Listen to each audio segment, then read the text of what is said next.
đi làm cái tiền bé này, tâm nghề vẫn là như vậy, cái bút tóc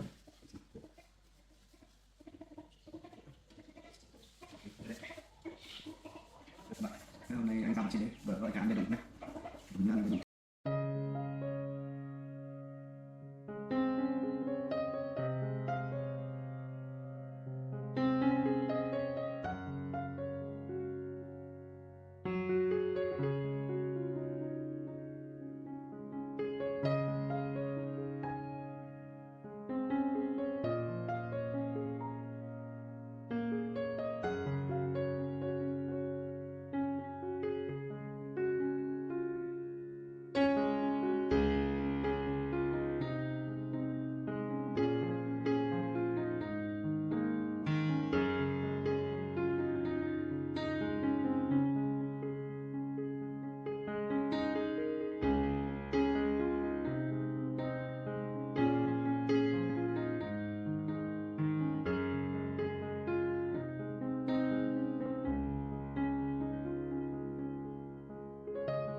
Alo, mẹ à?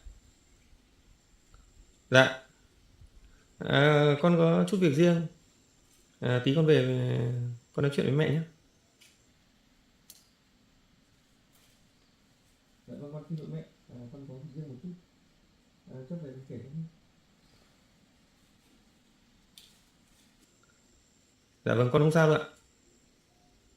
Dạ vâng, mẹ yên tâm ạ. Dạ vâng, con chào mẹ.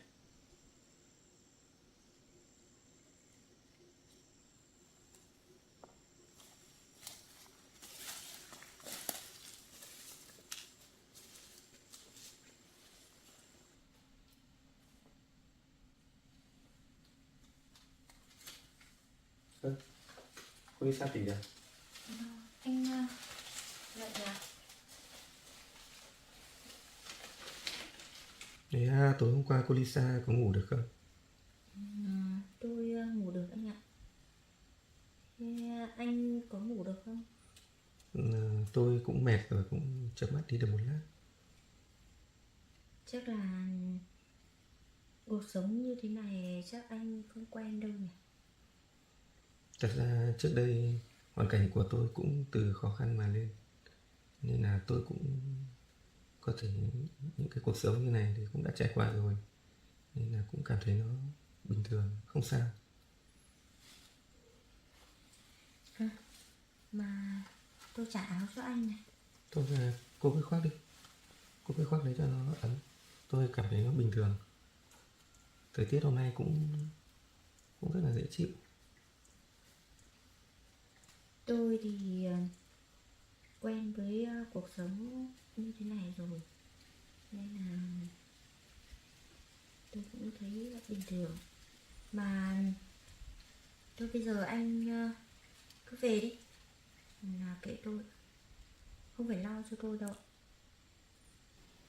Thôi này cô Lisa này, hay là cô cứ theo tôi về đi, chứ cô sống ở những cái nơi như thế này thì tôi cũng không yên tâm. Với lại ở đây nó thiếu thốn nhiều thứ lắm, thì cô không thể sống được ở đây đâu. Thôi ạ, anh không phải lo cho tôi đâu, anh cứ kệ tôi. Tôi ngại làm phiền mọi người lắm, anh không phải lo cho tôi đâu ạ. Nhưng mà cô ở như thế này thì không thể ở được đây được. Với lại khu vực này thì mai kia công ty tôi cũng vào đây để khai thác đá ở đây rồi, nên là cô cũng vẫn phải đi di chuyển đi. Thì tôi cứ tính cô cứ đi theo tôi về. Tôi sẽ tìm là một nơi nào cho cô ở. Thực ra là tôi sống thế này cũng quen rồi anh ạ. Mà tôi cũng không quen với cái cuộc sống ồn ào ấy. Thế nên là anh cứ kệ tôi ở đây cũng được ạ. Hay là tôi tính như thế này nhé. Tôi có anh bạn, anh cũng quản lý rất là nhiều đất đai nông trại ấy. Thì có một cái nông trại thì hiện tại anh cũng không có người trông nom. Hay là tôi dẫn cô về đấy, xong là tôi hỏi anh ấy để cho cô ở tạm đấy rồi sau này tính tiếp. Chứ cô ở đây tôi cũng thật sự là không yên tâm. Như vậy có được không, cô nghĩ sao? Thế nhá, cô Lisa nhé. Cứ quyết định như vậy đi, cô cứ nghe tôi nhé. Bây giờ chúng ta đi đi.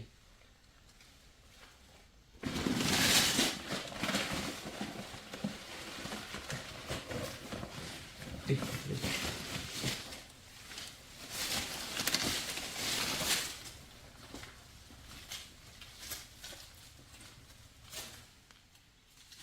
Đi, chúng ta đi.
Đó, cô Lisa ở trên này được mấy hôm rồi?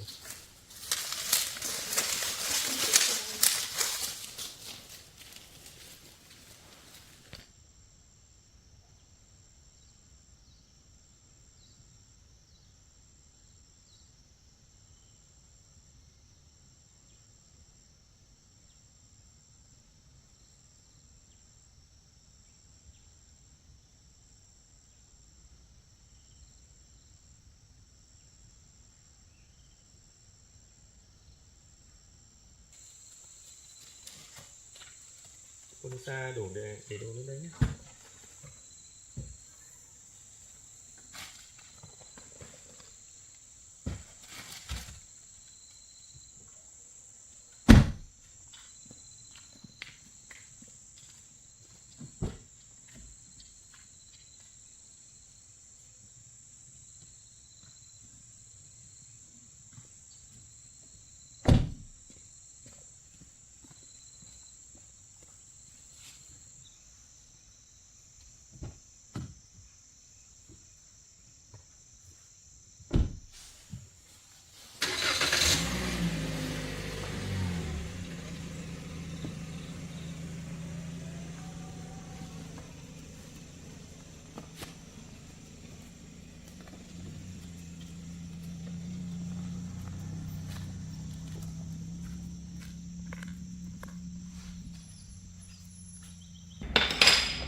Xịt chuột ơi.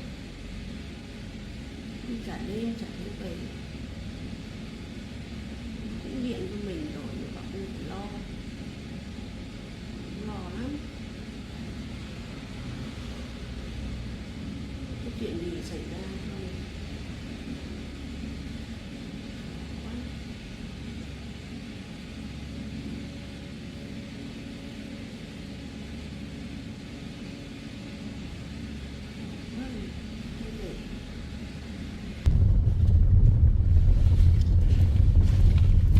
Cô Lisa có thấy mệt Không anh ạ.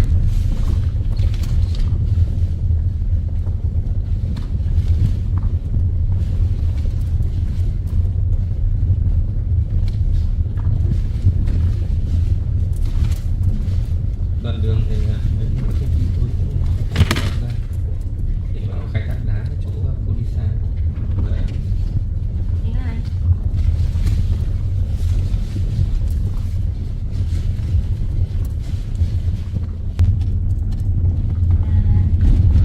Cái đấy tôi chỉ ngại là làm phiền mọi người thôi. Bạn tôi thì cũng rất là thoải mái nên là cô Lisa cũng không phải ngại đâu. Cảm ơn anh nhé. Mình đã giúp đỡ tôi. Có gì đâu cô Lisa, cô không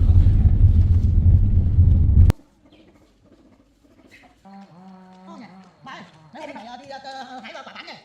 Có bạn hôm nay ngồi trên nhau thích thật đấy. Thích mà thích hả? Thích lắm. Mấy hôm này đi ôm này. Trước khi bán đây hết rồi, thích thật đấy này. Bán thấy được tiền thì thích lắm. Ba ơi, không thể nói bạn. Đấy. Con trai đừng ơi. Đây là xe con trai đi. Con gái ơi. Mon ơi.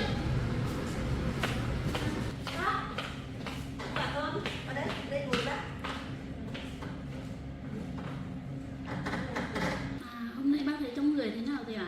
Khỏe rồi con ạ. Thế từ sáng giờ bác đã ăn uống gì chưa? Ăn rồi, mà ăn sáng rồi. Đấy, từ hôm nọ mẹ cháu giục cháu suốt ấy, bảo cháu là sang đây chơi với bác mà tiện thể đưa bác đi mua sắm luôn ấy. Mà cháu cũng bụng bận ấy. Mãi tận hôm nay cháu mới đi được. Con chu đáo quá. Thế vừa rồi bác vẫn còn mấy bộ quần áo để thay hàng ngày. Thế vừa rồi anh Hưng cũng bảo là đưa bác đi mua sắm đấy, nhưng mà công việc của anh ấy cuối năm cũng rất là bận. Ơ, thế hôm nay là ngày nghỉ mà anh Hưng đi đâu rồi hả bác? Đấy, bác cũng đang sốt ruột đấy. Đi cả đêm hôm qua mới về mà cũng điện cho bác là đã tìm được cái cô gái mà thì hôm lâu rồi đưa về nhà chăm sóc đấy. Cô ấy có phải là cô Lisa? Cũng không rõ, nhưng mà thấy anh Hưng bảo là cô ấy cũng là cô gái mà có hoàn cảnh khó khăn đấy.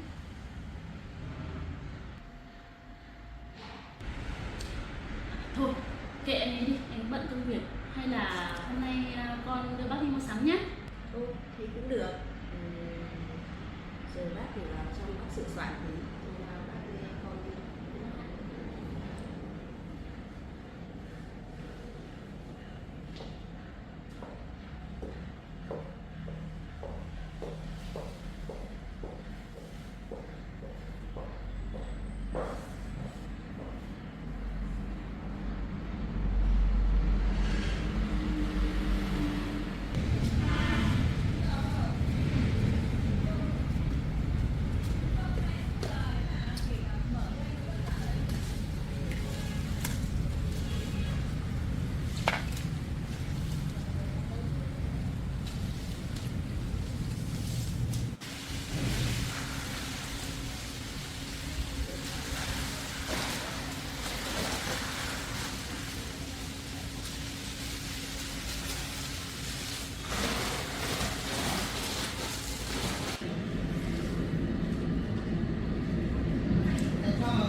Alo, bạn à? Bạn đang ở đâu đây? Rồi tôi có việc nhờ bạn chút đây. Rồi tôi qua luôn nhé. Ok bạn.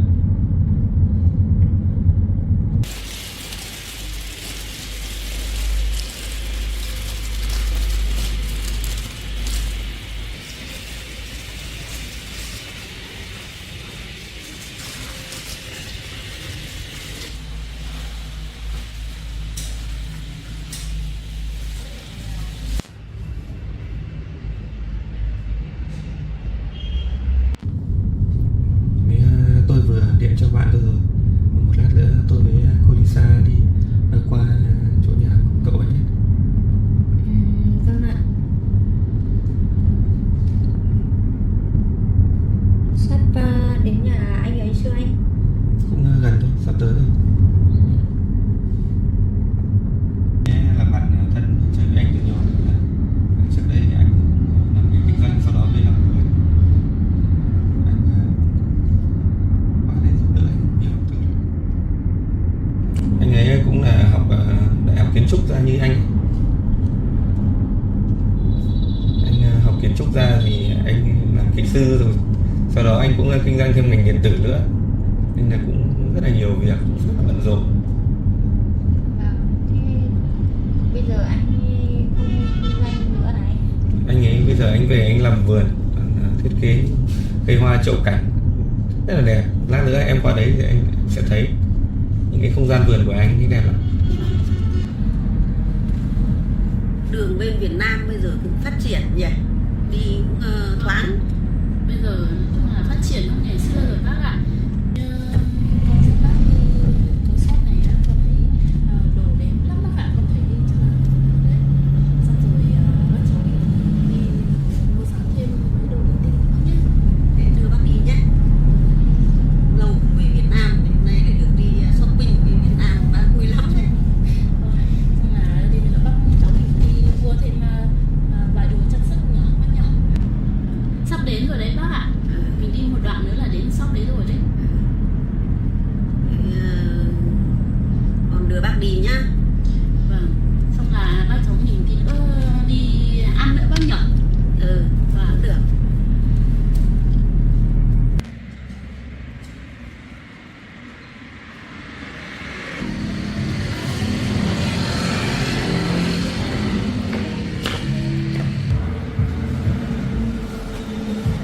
Vào đây, đấy bác ạ, đây cửa hàng này rộng rãi mà sang trọng, nhiều đồ đẹp lắm ạ.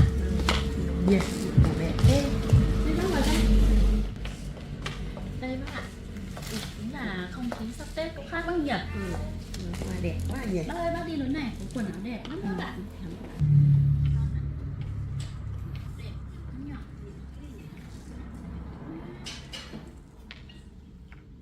Bác cứ chọn đi ạ.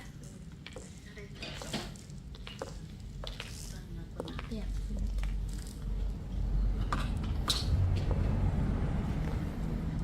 Đẹp bác nhỉ. Đẹp, thấy đẹp. Đẹp quá nhỉ.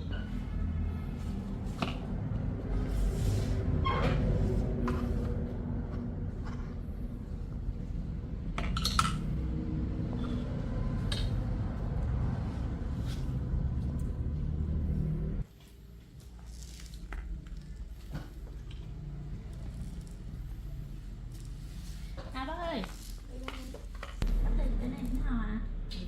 Bác cũng thấy được đấy, màu này bác cũng ưng đấy. Vâng, con thấy đẹp ấy. Để con ướm cho bác nhá. Đẹp đấy bác ạ. Bác thử vào nhá. Nó cũng đẹp đấy.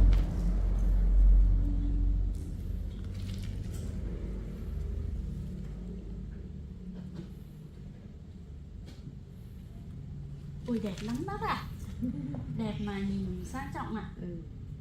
Bác ơi, con thấy cái này hợp với bác lắm ạ.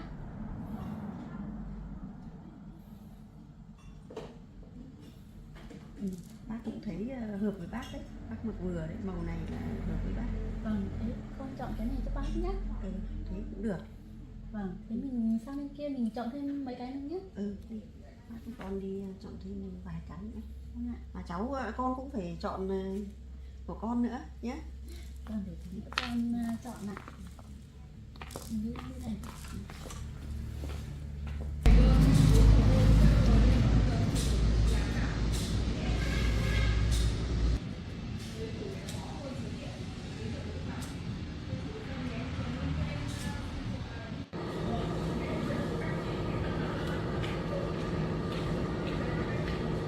Tôi đi lên đây.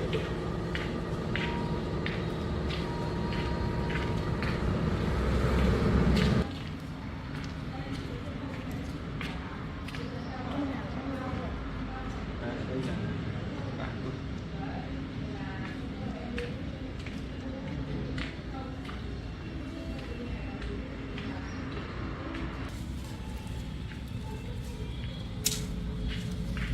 Chào Ôi, bạn nhá. bạn à, bạn có khỏe không? Tôi khỏe. Lâu lắm không gặp. Ôi, dạo này vườn cây của bạn đẹp quá nhỉ? Nhưng mà bạn vào uống nước đi.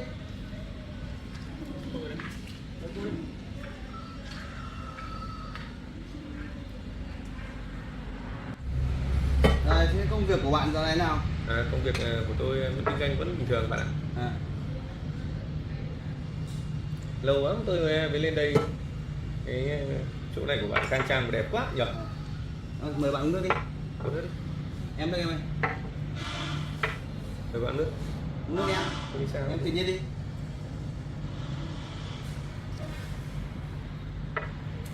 Lâu ngày anh em không gặp nhau thì tí nữa tôi sẽ bảo vợ tôi nấu bữa cơm, xong rồi anh em mình ngồi uống rượu nhau nhá. Thôi bạn, hôm nay tôi lên đây cũng có chút công việc muốn nhờ bạn.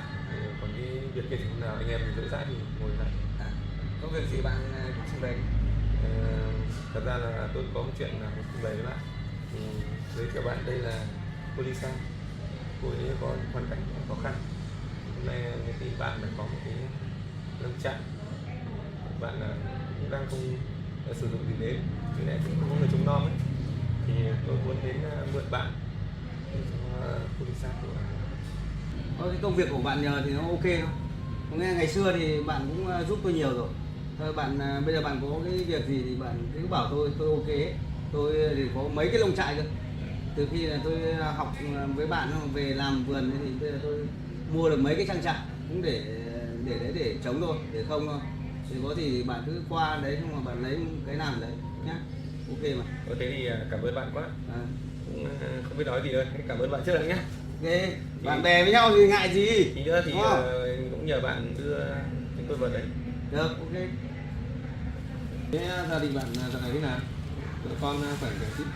Cảm ơn bạn, tất cả đại gia đình chúng tôi là khỏe. Vợ tôi cũng khỏe, mà vợ tôi đợt này làm ăn kinh doanh nó cũng ổn, tạm ổn. Thế cũng tốt rồi. Thế là vợ thì của bạn là bao giờ mới sinh?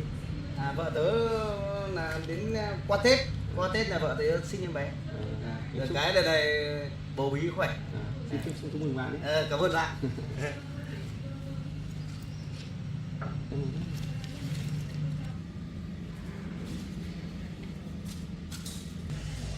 Cô Lisa, đây là bạn thân của tôi.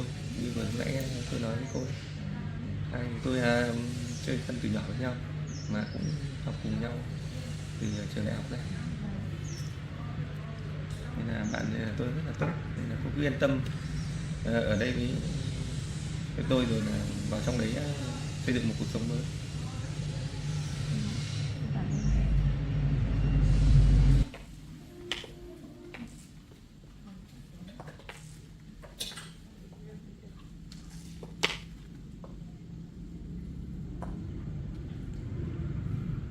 Áo này đẹp lắm nhỉ? Cái này cũng được đấy. Đẹp lắm bác ạ.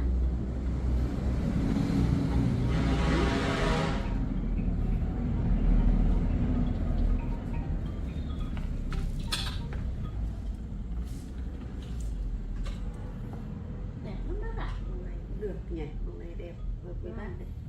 Bác vào làm.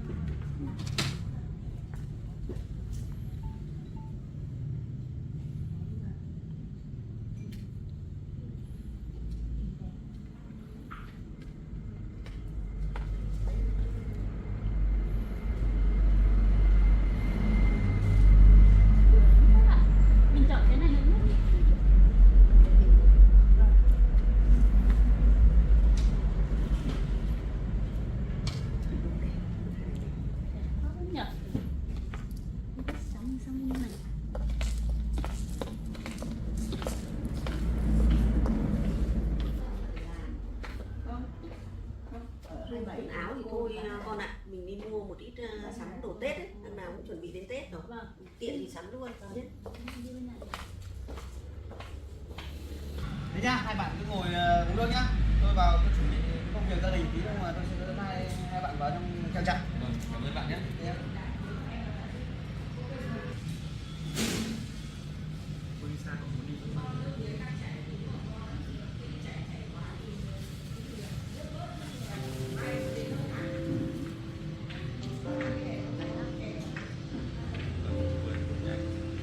Không nhìn tay anh ấy làm rất là khéo tay.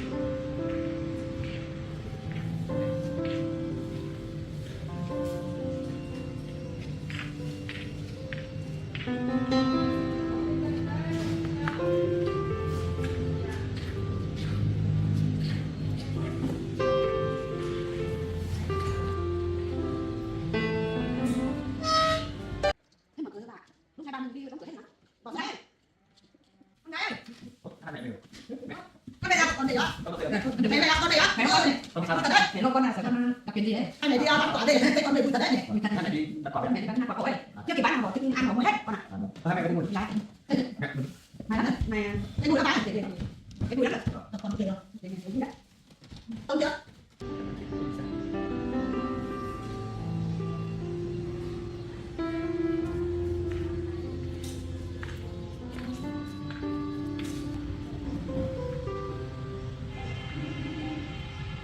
Vâng, tốt quá.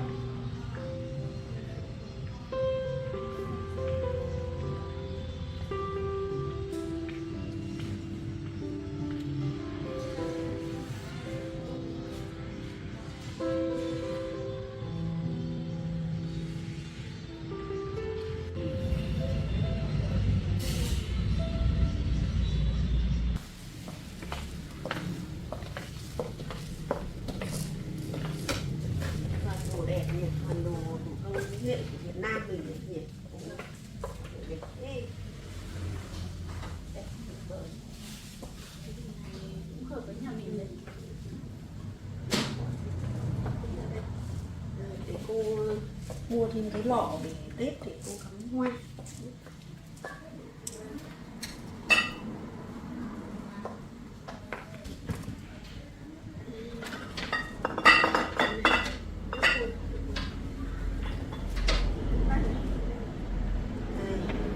Bắt lấy cái này, lấy cái lọ này Tết mình cắm hoa luôn. Ôi bác khéo chọn quá. Cháu thấy cái này đẹp lắm mà hợp với nhà mình à. Cái này nhé. Vâng. Cái này chọn thêm này.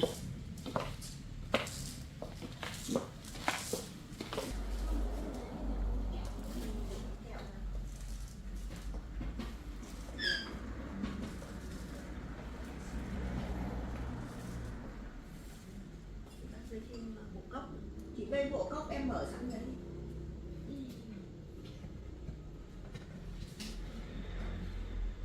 Vâng ạ. Cháu thấy nó đẹp lắm ạ. Được không?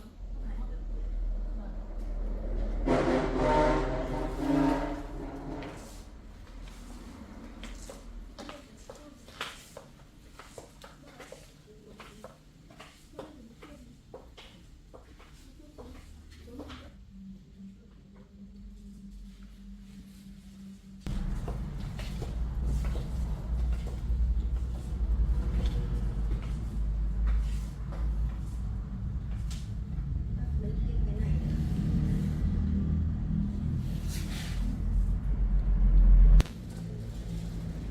Cái này đẹp quá. Đấy, bây giờ Việt Nam mình cũng nhiều mẫu mã mà đẹp bác nhỉ. Rồi bác lấy cái này nữa nhé. Vâng, lấy cái này ạ. Đi, cái này chọn thêm.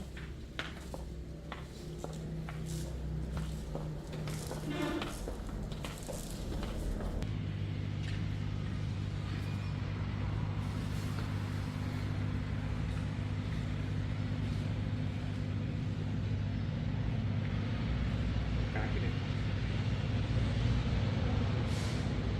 Cá vàng.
cho ăn suốt ngày nó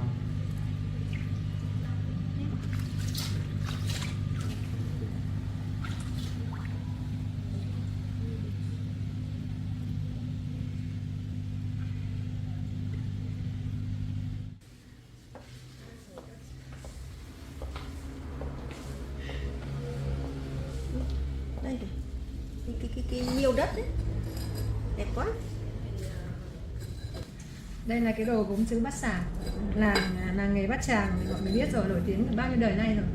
Người ta làm một cái làng nghề, người ta làm bằng đất sét, không có pha trộn hóa chất, an toàn và rất là đẹp. Đây là cái đơn sơ nhất là cái hũ này là để tiện ích gia đình, rất là nhiều cái tiện ích, kho cá cũng được, kho thịt cũng được, mà kể cả là mình để những cái thức ăn mình cho tủ lạnh ấy, rất an toàn và rất là lành. Nói chung là tuyệt vời, cái này mà rất là rẻ thôi. Vâng, ngày xưa em cũng hay kho cá vào đây. Vâng, kho cá, kho thịt các thứ. Cái cá nhé, cá hay cá mình muốn kho cá, mình để cá vào đây cho đủ gia vị vào. Và mình ủ chấu, ngày xưa làng quê mình có chấu ấy, mình vùi vào một cái lượng chấu nhất định để khi mà cái chấu đấy nó tàn thì cái nồi cá này nó cạn, tuyệt vời, ngon luôn. Nó xe cái miếng cá nó chắc và nó đẹp, ngon lắm. Vâng, em lấy thêm một cái này vậy để em nó sử dụng, đẹp quá. Nó cầm chắc là để bác chọn cho anh Hưng cái quần để cháu ngắm để bác đi.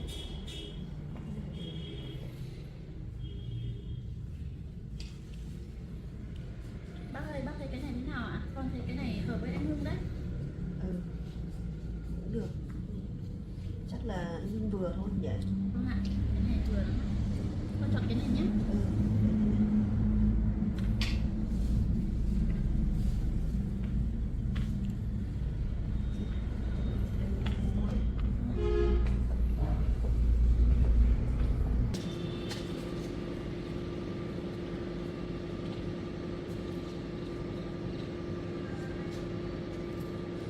vườn nhà anh ấy rộng đẹp lắm. Các bạn nào xem tham quan vườn nào rồi, bạn thấy vườn tớ nào? Vườn của bạn cũng là mơ ước của tôi đấy.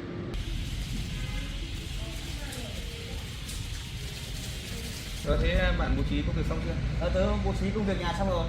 Thế bạn là Ok, thế bây giờ chúng ta đi vào trong đây. Đi vào trong trại.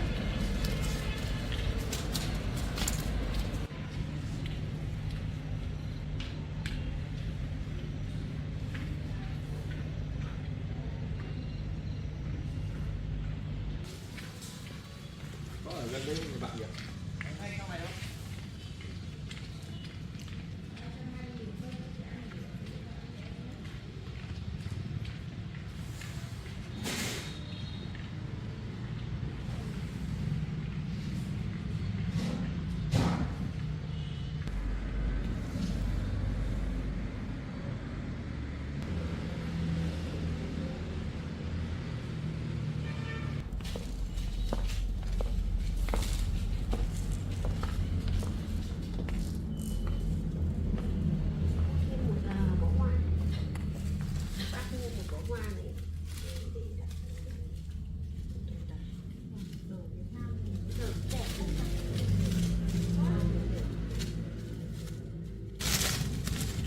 Hoa này để đặt lên có được không? Có người không được không? Con nhìn thấy được không? Con thấy vừa với bình thường mình nhé. Cái này không thì không tốt ạ. Mình bỏ này nhé. Con bỏ lại. Mua như này, sắm như này bác cũng thấy đủ rồi. Vậy bây giờ bác với con mình về thôi. Vâng ạ. Ra đây thanh toán xong rồi.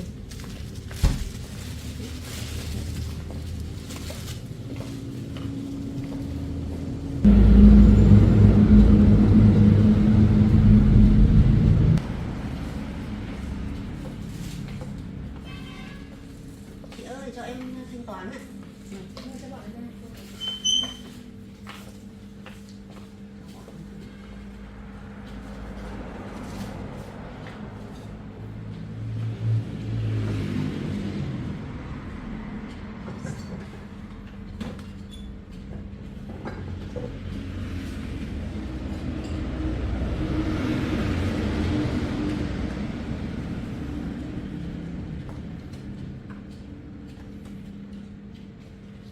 vừa về lúc này.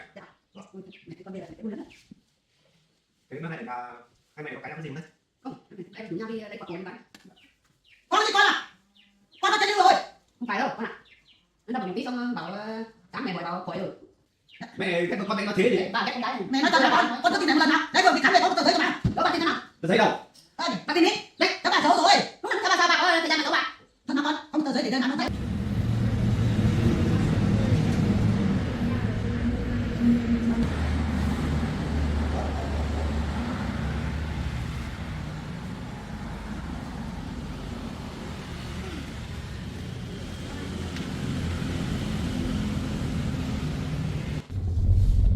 Sắp đến lán của đấy rồi. Trong này anh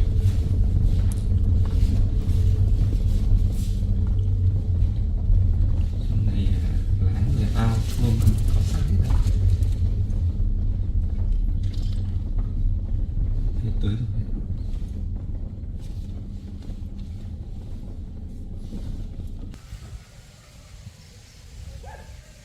Ở dưới đây à bạn? Rộng, tất cả có ao cá vườn cây có thứ đầy đủ hết đấy.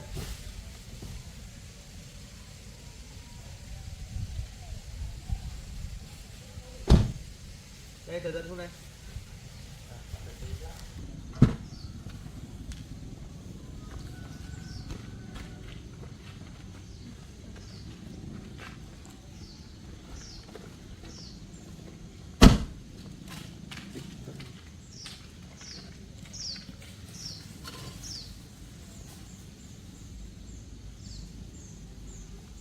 Này cũng rộng thì bạn nhỉ?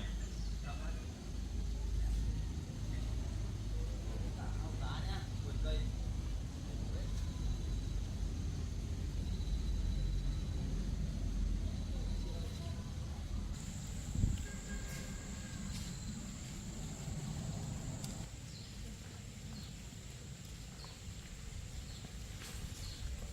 Đây bạn ạ, đây là vườn cây, đây là ao cá, là lán tôi chuẩn bị hết, có ngày trước tôi ở đây rồi, tất cả đây. Cảm ơn bạn nhé. Cô Lisa, đây là lán của nhà bạn Cương. Bạn chuẩn bị hết rồi thì hôm nay tôi để đây cho cô thì cô ở đây cô làm nhé. Đi vào đây.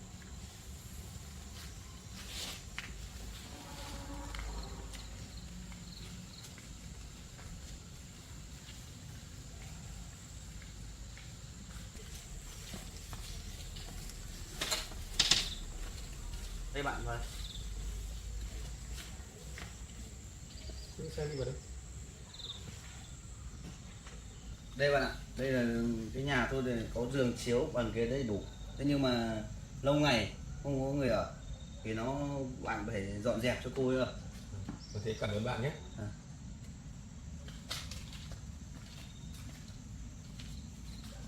Cô Lisa bỏ nó lên.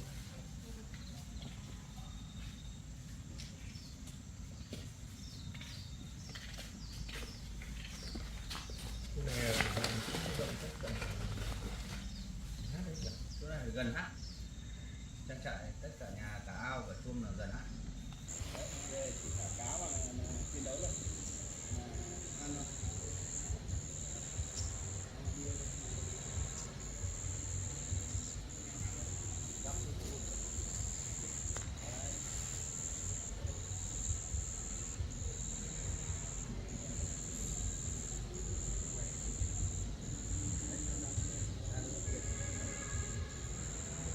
Thế nhá bạn nhá, đây tất cả cái trang trại này tôi giao lại cho bạn, thì bạn bố trí cho cô ở đây nhá. Có thể cảm ơn bạn nhiều nhé. Không có gì, bạn giúp tôi nhiều chứ không phải là gì đâu nhá. Rồi, bạn về nhé. Chào bạn nhé. Chào nhá.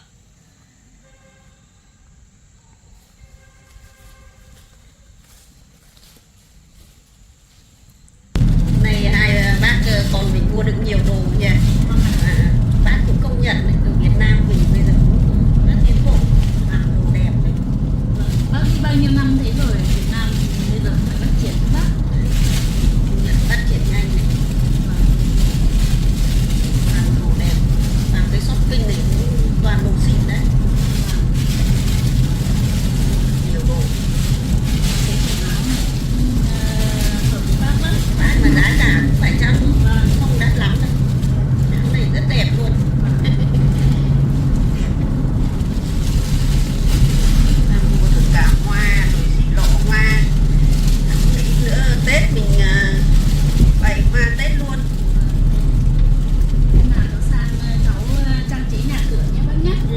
hàng một bát nhé. Anh chị xuống được cặp mà lên đổ mà các bạn. Tùy đến nhà rồi đấy. Dạ.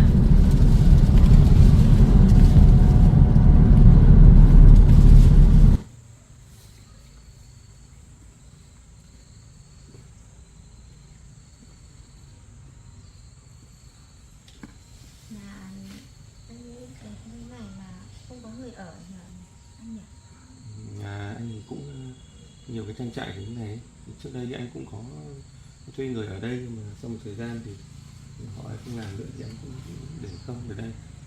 Mặc dù ở đây nó còn hơi thiếu thốn thế, nhưng mà cô cố gắng ở đây thì có tôi ở đây tôi giúp đỡ được cô.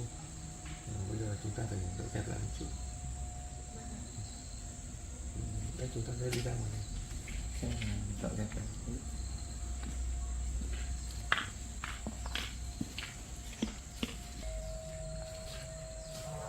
Đây là toàn bộ vườn cây của anh lâu ngày rồi không chăm sóc, thì cô Lisa ở đây để chăm sóc. Thì toàn bộ khu vực đây là ao cá, thì cô Lisa cứ yên tâm ở đây nhé. Thì thiếu thốn những cái gì thì tôi sẽ giúp đỡ cô Lisa. Cả rau rồi, vườn cây. Thì chúng ta ở đây thì chúng ta sẽ chăn nuôi thêm một cái để cải thiện cuộc sống. Ở đây là ao cá.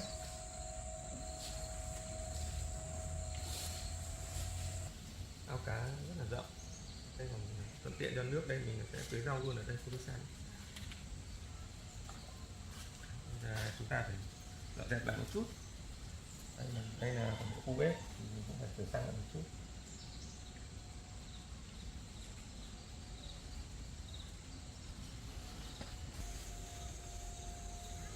Vì nhà cũng lâu ngày không có ai ở nên nó cũng mất. Thôi bây giờ chúng ta dọn dẹp một chút cái cô Lisa nhỉ.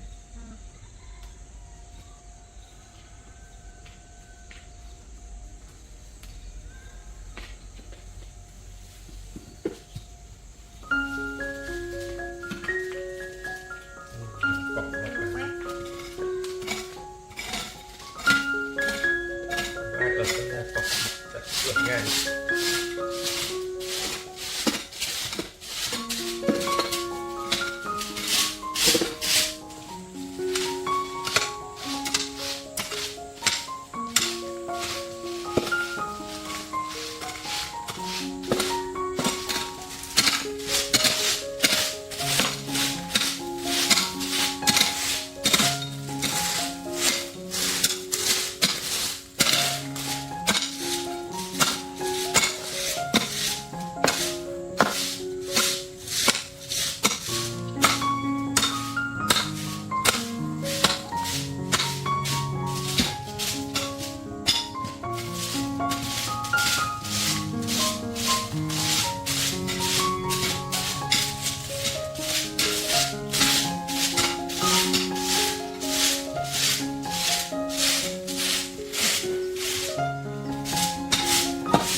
Không tin đâu. Nó con nó bảo nó chết luôn rồi. Bọn con phản động, bọn con sơ sờ đây, đánh vào con chết. Thật mà. Ngủ mẹ. Nhớ không? Nếu con không tin này thì thôi cả cũng nói lên mày còn hiện tại thấy vui à? Tôi thấy vui lắm. Con về là chẳng vui, con về chẳng vui lắm à? Con được về mà chẳng vui. Mà cái kia giấu làm gì? Có gì đâu mà giấu. Không nói nào, thì bảo con đối mà đi không bảo à? Có đâu. Con đi thăm đã. Không tin thôi, bây giờ con nói nhé. Con về thì vui lắm, tốt lắm.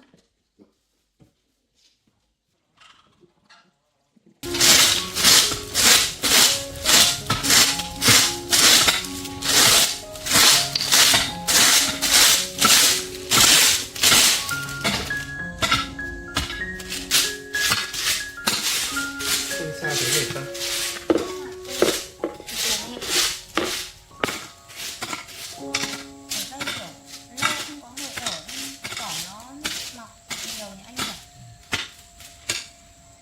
Cái này trước đây anh có thuê một người ở đây rồi, nhưng không hiểu tại sao lý do họ lại bỏ đi, không ở đây nữa.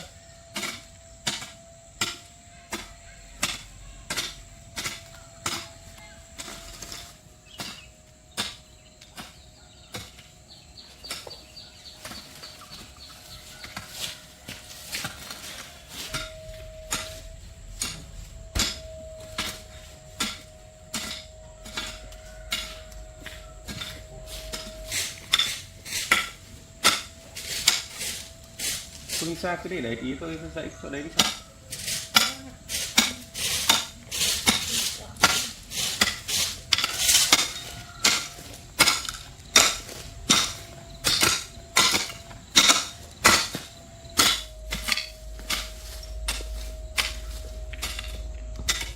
Anh ơi, anh đưa đây để tôi làm cho đất vào chân anh rồi. Kệ thôi, cô cứ đi ra cái cô quét này để tôi dạy một lát là xong rồi mà. Cô cứ quét đi.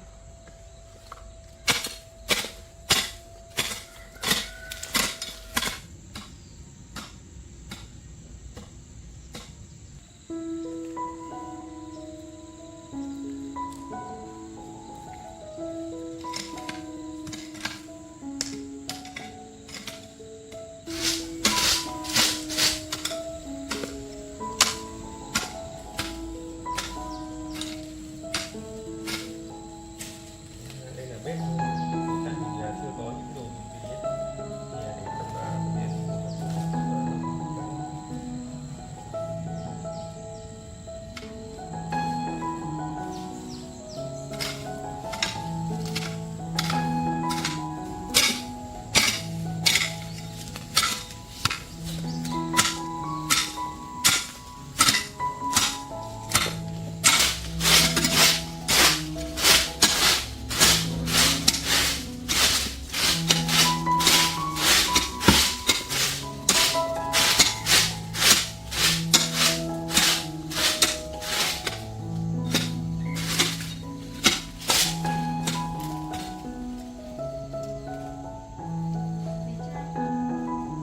thường cô đi dạy lâu rồi tôi cũng không cầm cuốc. Trước đây thì cũng là cầm cuốc cầm xẻng suốt đấy. Mà từ khi tôi lên điều hành thì tôi sẽ không cầm cuốc bao giờ. Không kệ đâu, tôi làm được.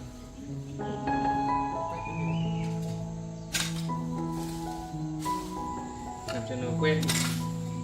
Lâu ngày tôi chạm đi đến thuốc lao động tí cho nó khỏe người.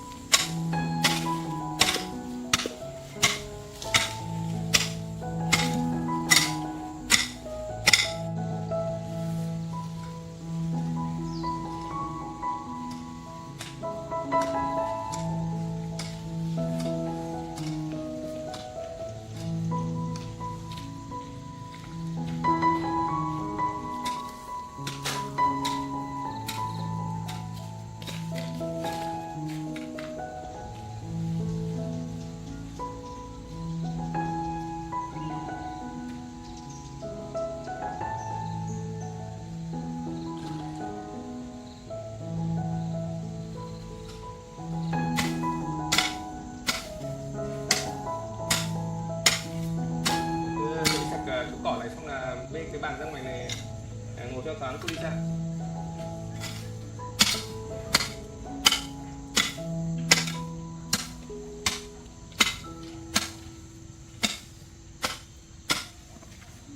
chỗ này cái bàn ra ngoài ngồi. Đi bộ quản lý ra đây anh. Bộ quản lý ra đây ngồi không thoáng.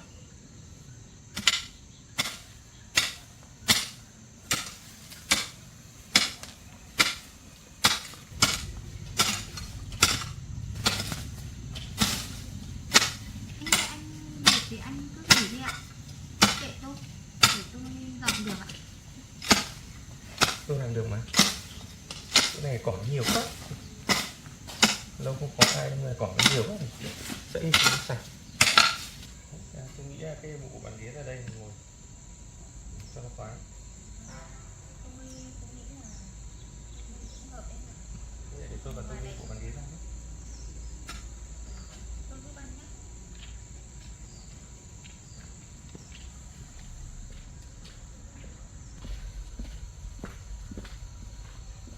Ở đây thì chưa có điện đấy, thì mai tôi sẽ báo với điện lực phải kéo điện cho cô.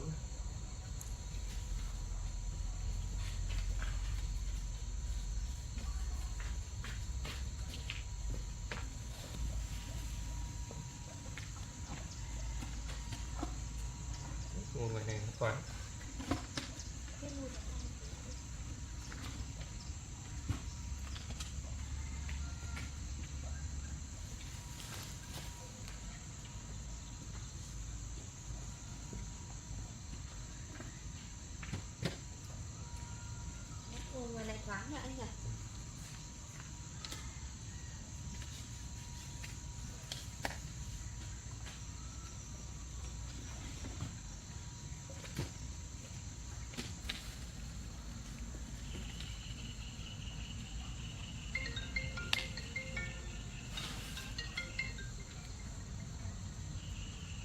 Alo, cô Hằng à? À rồi cái hóa đơn ký giải ngân đi. Rồi cô cứ để trên bàn làm việc đi, lát tôi về tôi ký. À tôi đang có chút việc riêng mà. Rồi thế nhá. Anh có việc à anh? À không, việc cũng không quan trọng nữa. Thôi thì thôi anh cứ để kệ tôi, anh cứ đi giải quyết công việc ạ. Việc của tôi cũng không bận lắm, lát cái việc đấy thì chắc tôi về tôi làm cũng được. Tôi dọn một lát nữa chắc là ổn thôi ạ. Anh cứ đi đi ạ.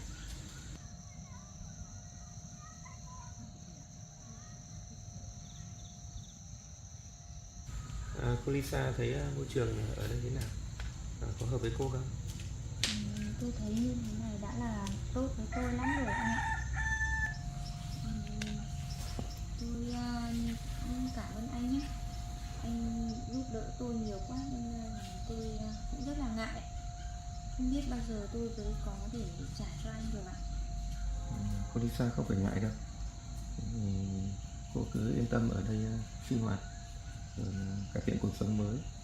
Cô không phải nghĩ về tiền bạc làm gì đâu. Là với tôi cái điều kiện như thế này là đã là quá tốt với tôi rồi ạ. Thế cô Lisa cứ yên tâm ở đấy nhé.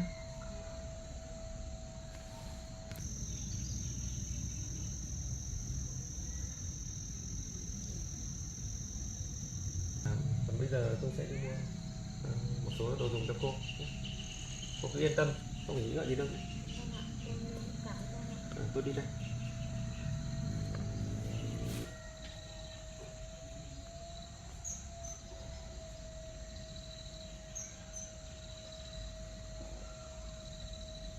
Anh ấy thật là một người đàn ông tốt. Tốt với mình như thế này thì không biết bao giờ mình mới có để trả được cho anh ấy đây.